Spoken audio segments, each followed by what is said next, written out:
Bookwarm Games, Episode 26, to Tenda Village, Part 2, in which we'll traverse the library and Lumine Hall. Welcome back, one and all. This is Wesley Shantz. A week or two maybe in the making, but the discombobulated two-part episode rattles on. In the meantime, I got married, so let's start there. This is Judge William, his reflections on marriage in Stages on Life's Way by Soren Kierkegaard, pages 109 to 110. I return to what I said before, that resolution is a person's ideality. I shall now attempt to develop how the resolution most formative of the individuality must be constituted, and I rejoice in thinking that marriage is precisely so constituted, which, as stated, I assume for the time being to be a synthesis of falling in love and resolution. There is a phantom that frequently prowls around when the making of a resolution is at stake. It is probability. A spineless fellow, a dabbler, a Jewish peddler, with whom no free-born soul becomes involved, a good-for-nothing fellow who ought to be jailed instead of quacks, male and female, since he tricks people out of what is more than money and more valuable than money. Anyone who, with regard to resolution, comes no further, never comes any further, than to decide on the basis of probability, is lost for ideality, whatever he may become. If a person does not encounter God in the resolution, if he has never made a resolution in which he has a transaction with God, he might just as well have never lived. But God always does business en gros, wholesale, and probability is a security that is not registered in heaven. Thus it is so very important that there be an element in the resolution that impresses officious probability and renders it speechless. For about a year since I proposed, I've been reading through the works of the Danish existentialist, mostly just before going to bed. His writing represents the pinnacle of complexity, two-edged in all ways. His obsessions with faith and love do a remarkable job of putting things in perspective. Reading Kierkegaard falling asleep, I am convinced, has indeed been a very thorough preparation for marriage. He remarks here on the gulf between probability and absolutes, and so I thought this passage connected nicely with that topic which was raised last time with respect to the odds against finding a sword of kings, or with Apple Kid's calculation of a 7% chance that you would rescue him, and the others kidnapped by the Starmen in Stonehenge. Now, after the fact, with all the tiny, countless chances that have led to this moment, we can speak of that vanishingly small likelihood of our own existence and all there is to be grateful for, and laugh about it, wondering, marveling at it.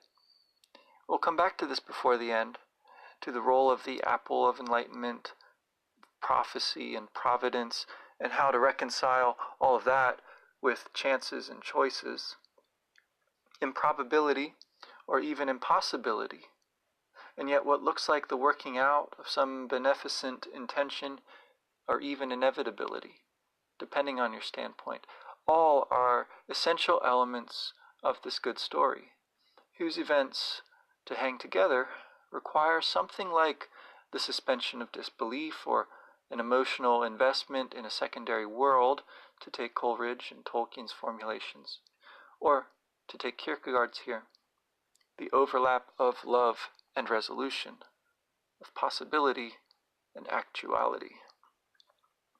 Now, also apropos of probability, last time when we came across the Casey bat, courtesy of Master, Barf, who used to be Master Belch, I really should have read this poem out as well. This is Casey at the Bat by Ernest Lawrence Thayer. The outlook wasn't brilliant for the Mudville Nine that day. The score stood 4-2, with but one inning more to play. And then when Cooney died at first and Barrows did the same, a pall-like silence fell upon the patrons of the game. A straggling few got up to go in deep despair. The rest clung to the hope which springs eternal in the human breast. They thought, if only Casey could but get a whack at that, we'd put up even money now with Casey at the bat. But Flynn preceded Casey, as did also Jimmy Blake, and the former was a hoodoo, and the latter was a cake. So upon that stricken multitude grim melancholy sat, for there seemed but little chance of Casey getting to the bat. But Flynn let drive a single, to the wonderment of all, and Blake, the much despised, tore the cover off the ball. And when the dust had lifted, and men saw what had occurred, there was Jimmy safe at second, and Flynn a hugging third. Then from 5,000 throats and more there rose a lusty yell. It rumbled through the valley, it rattled in the dell, it pounded on the mountain and recoiled upon the flat, for Casey, mighty Casey, was advancing to the bat. There was ease in Casey's manner as he stepped into his place. There was pride in Casey's bearing, and a smile lit Casey's face. And when, responding to the cheers, he lightly doffed his hat, no stranger in the crowd could doubt 'twas Casey at the bat. 10,000 eyes were on him as he rubbed his hands with dirt. 5,000 tongues applauded when he wiped them on his shirt. Then while the writhing pitcher ground the ball into his hip, defiance flashed in Casey's eye, a sneer curled Casey's lip. And now the leather-covered sphere came hurtling through the air, and Casey stood a-watching it in haughty grandeur there. Close by the sturdy batsman the ball unheeded sped. "That ain't my style," said Casey. "Strike one," the umpire said. From the benches, black with people, there went up a muffled roar, like the beating of the storm waves on a stern and distant shore. "Kill him! Kill the umpire!" shouted someone on the stand, and it's likely they'd have killed him had not Casey raised his hand. With a smile of Christian charity great Casey's visage shone. He stilled the rising tumult, he bade the game go on. He signaled to the pitcher, and once more the dun sphere flew, but Casey still ignored it, and the umpire said, "Strike two." "Fraud!" cried the maddened thousands, and the echo answered, "Fraud!" But one scornful look from Casey and the audience was awed. They saw his face grow stern and cold. They saw his muscles strain, and they knew that Casey wouldn't let that ball go by again. The sneer is gone from Casey's lip. His teeth are clenched in hate. He pounds with cruel violence his bat upon the plate. And now the pitcher holds the ball, and now he lets it go. And now the air is shattered by the force of Casey's blow. Oh, somewhere in this favored land the sun is shining bright. The band is playing somewhere, and somewhere hearts are light. And somewhere men are laughing, and somewhere children shout. But there is no joy in Mudville. Mighty Casey has struck out. So, listening to this poem, reciting lines from it in class, discussing it with the teacher, is one of the more distinct memories I retain from my elementary school lessons. It's almost the opposite end of the spectrum from Kierkegaard, perhaps in many ways, for it's an example of writing which requires little effort. It's wakeful as a joke, rather than soporific and dreamlike and convoluted like the pseudonyms, psychological, poetical, philosophical ramblings. I never liked playing baseball. I couldn't stand watching it, yet somehow it always has fascinated me, the idea of it. Maybe if I'd lived in the heyday of radio like Hemingway's Old Man, I would have been a fan. So for that baseball motif in Earthbound, which comes to the fore now and then, like here with the Casey bat, all that is probably outside my purview, but I'd love to hear people's thoughts about it. I know the first time I played Earthbound, I was tricked by the Casey bat, though I should have known better if I'd recalled the poem. Probably I was not realizing at the time that poetry, like philosophy, could actually mean something if you tried to live it out, and thus its lessons could be applied to life, saving you some whiffs, holding out the possibility of home runs. And then for more on improbability and stories, I refer you again to the Tolkien Professor, his book Exploring the Hobbit, his Mythgard discussions, sections on Boethius, or the Hitchhiker's Guide to the Galaxy, for example. Or, just in passing here, you might want to check out Terry Pratchett's Discworld series. Fantastic send-up of this theme in Guards, for example. This comes from page 262 in my version here. And here we go. And how big is a dragon's vulnerables, roughly? Oh, it can be a tiny spot, said Carrot helpfully. I was sort of afraid of that, said Nobby. He wandered to the edge of the roof and pointed downwards. There's a pond just here, he said. They use it for cooling water in the stills. I reckon it's pretty deep, so after the sergeant has shot at the dragon, we can jump in it. What do you say? Oh, but we don't need to do that, said Carrot, because the sergeant's lucky arrow would have hit the spot and the dragon will be dead, and so we won't have anything to worry about. Granted, said Nobby hurriedly, looking at Collin's scowling face. But just in case, you know, if by 1,000,000 to 1 chance he misses. I'm not saying he will, mark you. You just have to think of all eventualities. If by incredible bad luck he doesn't quite manage to hit the vulnerable dead on, then your dragon is going to lose his rag, right? And it's probably a good idea to not be here. It's a long shot, I know. Call me a worrywart if you like. That's all I'm saying. Sergeant Collin adjusted his armor haughtily. When you really need them the most, he said, 1,000,000 to 1 chances always crop up. Well-known fact. The sergeant is right, Nobby, said Carrot virtuously. You know that when there's just 1 chance which might just work, well, it works. Otherwise there'd be no... He lowered his voice. I mean, stands to reason, if last desperate chances didn't work, there'd be no... Well, the gods wouldn't let it be any other way. They wouldn't. So, the story isn't quite so easy to pin down. Anyway, back to Earthbound. It turns out, once you rescue him, the Apple Kid has already returned the Overcoming Shyness book to the Onet library. When you teleport there, the librarian still tells you not to worry about returning the town map until the year 2001. The hockey mask-wearing man of few words has been reading the Shyness book, but has since put it back on the shelf. He asks you, with his newfound confidence, about the mistakes you've been making while he's been on his own adventures. This is the same sprite, again, who in Happy Happy Village seems to have taken part in the kidnapping of Paula. Or perhaps, though they look the same, this is a different character, and he's just looking forward to chatting about the everyday life, which is revealed to be wonderful.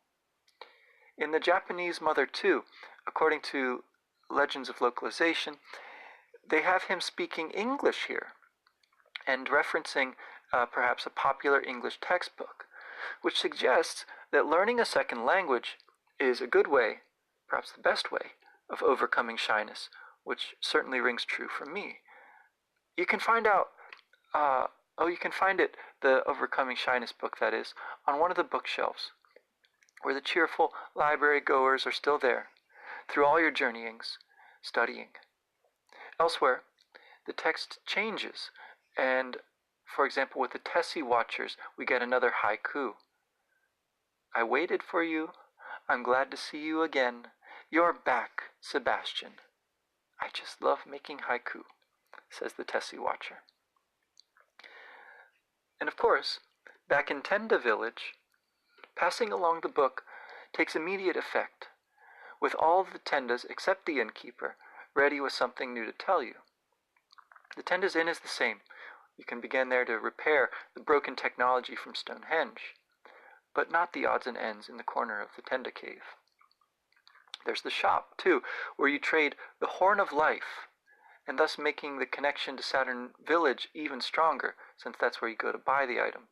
You can trade 7 horns in total for a Hall of Fame bat to replace your useless Casey bat. There's also talisman ribbons and bags of Dragonite there, and from the Elder.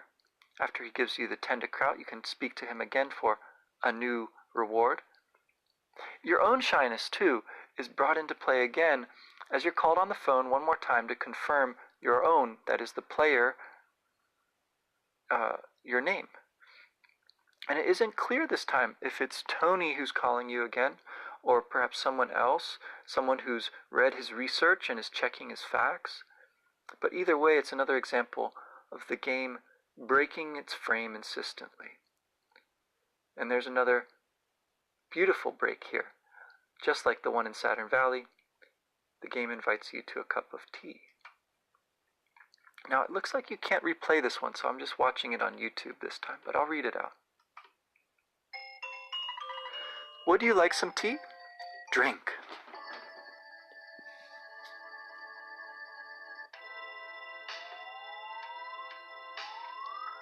Like a great tapestry, vertical and horizontal threads have met and become intertwined, creating a huge, beautiful image.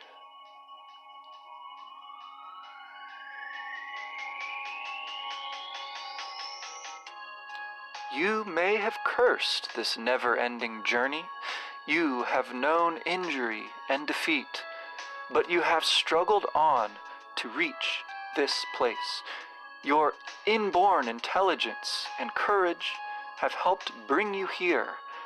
You have believed in your friends, and as a group, you have supported each other. Have you ever stopped to consider how much your power has grown? Now you could fell enemies in Onett and Tucson with one blow. As you certainly know, you cannot turn back. Gigas, the arch-fiend of the universe, is growing frightened of you and your power. He is searching for ways to end your journey. From here, the challenge grows, and your adventure will take you beyond anything you ever imagined. You are drawing near to Gigas. Remember, when you are suffering hardships, your enemy is also struggling. By the way, do you know where Pokey went? When this cup of tea is finished, your adventure will continue. Your destiny pulls you in the right direction. Believe in yourself and press forward. Ness, Paula, Jeff, Pooh.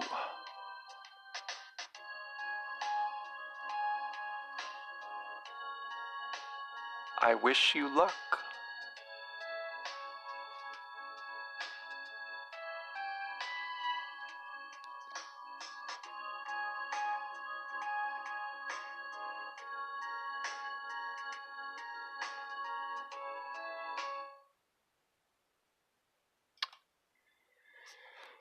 Tenda also lets you know she is a woman, in case you thought she was a man. And a strong Tenda by the stone in the back of the cave will heave it aside and then be in awe of his own power, no longer encumbered by shyness. The Tenda by the door smiles. The talkative Tenda has an identity crisis now that everyone has come out of their shell. You hear about a talking rock deep in the cave, which lets you know what to look for next.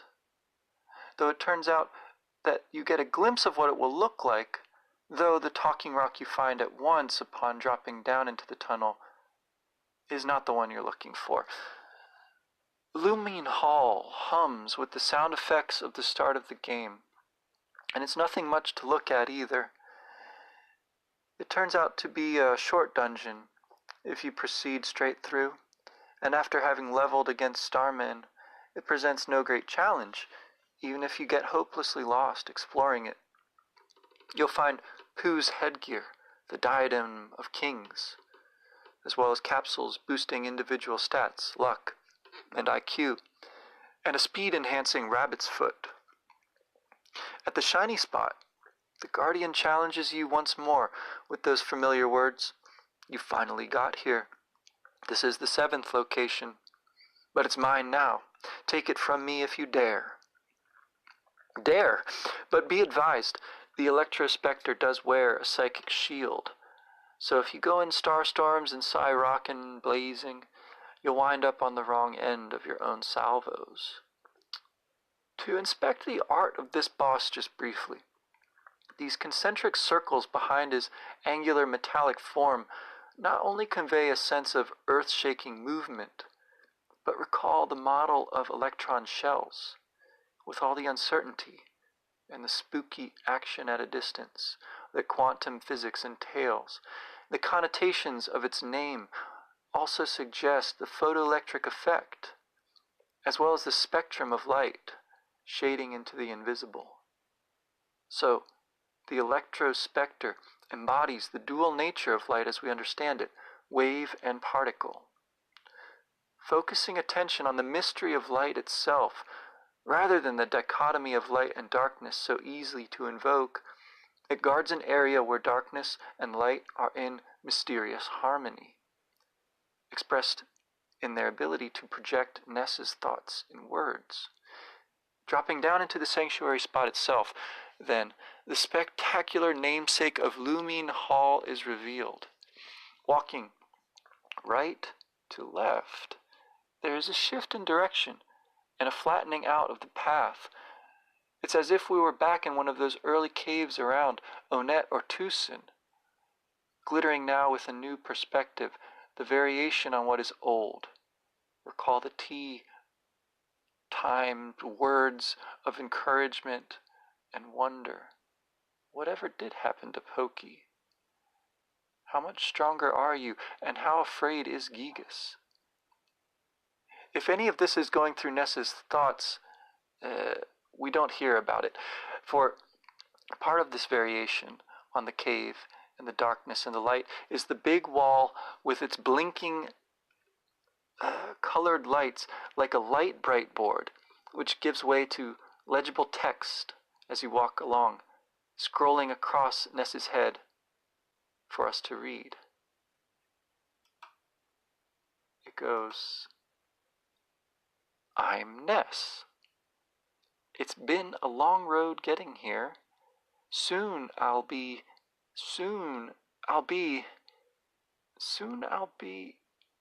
What will happen to us? What's happening? My thoughts are being written out on the wall. Or are they?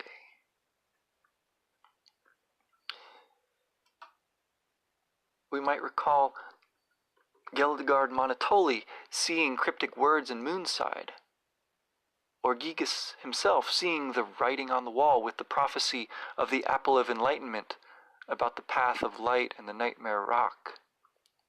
That writing on the wall is a phrase that comes right out of the Bible story of Belshazzar in Daniel 5. The first two words there, I'll spare you the whole passage. The first two words are Mene Mene. Sounds kind of like Mani Mani. Anyway, in passing here, I'd also point out, I've read in a few places about Itoi remarking that Sirens of Titan by Kurt Vonnegut was one of the game's main inspirations. And people specifically point to Lumine Hall as an example of this. But as I haven't read the book, I'll just point you toward the relevant article for now. It can be found at Earthbound Central if you search for Earthbound and Literary Inspirations. Is the title of the article from January 15th, 2010. And this is run again by Clyde Mandolin, the same translator, localizer who produced the Legends of Localizations. He writes, it's no secret that when Shigesato Itoi created the games in the Mother series, he used ideas inspired by all sorts of books, movies, music, and whatnot that he liked. I've listed a few of these inspirations before. I really should make a page that lists them all. But here's a look at two more. The other day, PK Coffee posted on the Starman.net forums asking about the Sirens of Titan and The Body, the short story Stand By Me was based on, and how they specifically inspired Itoi. Itoi has mentioned that he's been inspired by all these things. There was even an exhibit at the Mother 1 and 2 event that displayed a lot of the things that inspired him. There's an image here with the Stand By Me, E.T., the Goonies, the Blues Brothers, with little captions that I can't read. Anyway, sadly, it goes on, he's never given specific examples. He usually just says, if you read it or watch it, you'll probably see the similarities. So last year, I picked up a few things that apparently inspired him, and you can definitely see the influence they had on the games. I don't have time to write a big, huge review similarity thing myself, but if you're a big Mother Earthbound fan, You should definitely check out some of this stuff out. Anyway, PK Coffee also posted a huge analysis of the Sirens of Titan and the body and how they relate to Earthbound, which I'll post here. First up, Sirens of Titan by Kurt Vonnegut. All of his books are pretty famous, and Itoy absolutely loves everything he's written. It's a pretty easy book to read, too. Even though it's technically science fiction, it's more like a light, easy-reading parody of the genre. You can find the book pretty cheap on eBay, Half.com, Amazon, or anywhere else probably. I'm sure you can find it at your local library, too, so check it out if you can. Now for PK Coffee's analysis. Kurt Vonnegut, The Sirens of Titan, and Mother. Vonnegut's similarities to the Mother series are more obvious than King's. You might be thinking, how the hell is Stephen King similar to Earthbound? So we'll start with him. At first I didn't see how Vonnegut could be similar to the Mother series. Sure, there's aliens in M1 and M2, but the Mother series doesn't really take them seriously, you know? It's a caricature of aliens in fiction. They land on a copy of the Devil's Tower as it appears in Close Encounters of the Third Kind.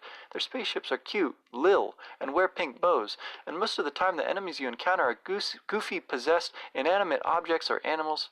The fact that aliens are behind the plot isn't really emphasized as much as you'd expect from seeing, say, the opening of M2, or the 4-side level of Super Smash Bros. Melee. But Vonnegut doesn't really take his aliens seriously either. Take his most famous alien race, the Tralfamadorians, as they appear in Slaughterhouse. They're described as plungers with hands on top of them, and a single eye in the palm of the hand. They're goofy, silly, but also wise, beyond human understanding. They almost give the same impression as Mr. Saturns do, even if they can speak English perfectly normal. The robotic Tralfamadorian has a similar level of goofiness and lovability. Honestly, I don't think of Vonnegut as sci-fi. I think of Vonnegut as a cartoony caricature of sci-fi through which he conveys philosophical views, like the Mother series. Anyways, onto the Sirens of Titan. The de facto antagonist is Winston Niles Rumford, an old money aristocrat turned space traveler. After scientists discovered a crazy quantum space-time warp thing called a chronosynclastic infundibulum in between Earth and Mars, everyone became too afraid to travel into space. To promote space travel, Rumford, with his dog Kazak, piloted a spaceship straight to the chronosynclastic infundibulum and disappeared. They had become a wave phenomena stretching from the sun to Betelgeuse. Essentially, he and his dog are a spiral-shaped broadcast, spiraling out from the sun. Whenever a planet's orbit intersects the spiral, Rumford and Kazak materialize on it. They also experience all time simultaneously. So the second after Rumford went into the chronosynclastic infundibulum, he experienced everything from that moment to, well, read the book. His perception of time would prefigure Billy Pilgrim's in Slaughterhouse, John, Dr. Manhattan, Osterman's in Watchmen, Paul Muad'Dib in Atreides in Dune, and Desmond Humes in Lost, and probably others. Dr. Manhattan is the closest example, though. Rumford can tell people what will happen in the future. Okay, so you can read the rest of that if you like, or if, like me, you might want to go ahead and read Sirens of Titan. That's on my list now of books to read. Anyway, as you might have guessed, given what we saw back at Pink Cloud, the vision this time for the Soundstone is of Ness's father, holding him. And the way these visions are minimally narrated, rather than made visual, actually highlights the distance rather than the connection between you playing the game and Ness, the character himself. You never see his father, of course. And in Ness's case, who never speaks, and whose thoughts we've just had our first glimpse of in words, thanks to the writing on the wall, his father is seen from where? Through his own eyes? Or in the sort of vision from outside which we, playing the game, are given? All this is just to reflect a bit on the power of stories and games to bridge first and third-person views, nudging us out of solipsism, yet never quite delivering a complete understanding, which would be arrogant indeed to suppose we had grasped. As for dreams, for their part, those are soon to follow in Magicant, just one sanctuary location away. And as we explored, a brief shift in perspective here, we'll get a much more overt shift in scale with the Lost Underground next time. Make sure you have your smelly Tenda kraut with you. Till then, take care. The podcast you just heard was published with Anchor. Got something you want to say to the creator of this show? Send them a voice message using the Anchor app, free for iOS and Android.